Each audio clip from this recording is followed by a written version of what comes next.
Donc moi, je suis arrivé à EM Lyon il y a 2 ans et demi pour diriger les activités Afrique après plus de 15 ans dans l'enseignement supérieur et dans les écoles de commerce en France. En France, si je prends les statistiques de l'INSEE, les femmes, c'est que 35% des cadres. Les femmes, c'est 18% de salaire en moins pour les mêmes missions et les mêmes tâches. C'est complètement absurde, sans parler des postes de grande responsabilité, des conseils d'administration et des patrons d'entreprise.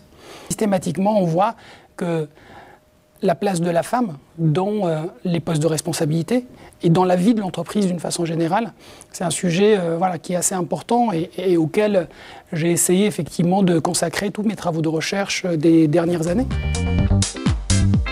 Et en Afrique et au Maroc en particulier, la femme représente 29% de la population active au Maroc. C'est le même taux qu'en 1996.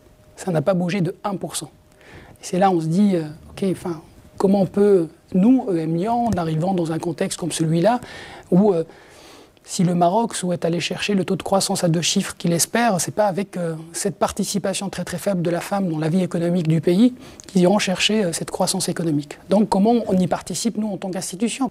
Donc on a dit qu'est-ce qu'on peut faire. D'abord, on a mis en place des politiques qui permettent d'encourager la présence des jeunes filles qui n'ont pas les moyens dans l'école dès le début.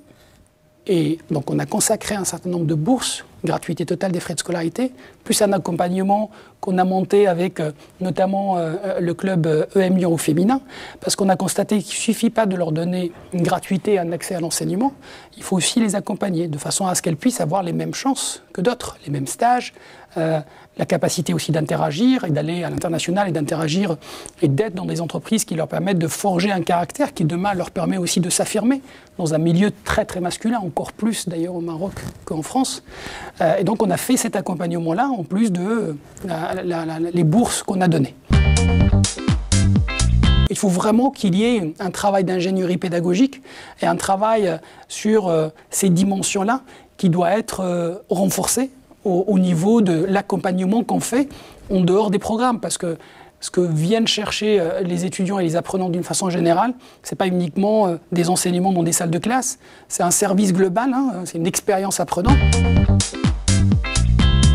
J'espère que cette journée de la femme va être une très bonne occasion pour que certaines personnes qui n'ont peut-être pas conscience de l'existence de ces problèmes-là, et puis en tout cas pas la sensibilité nécessaire, puissent en prendre conscience et qu'il faudra qu'on avance sans doute à petits pas, mais c'est toujours ça de prix.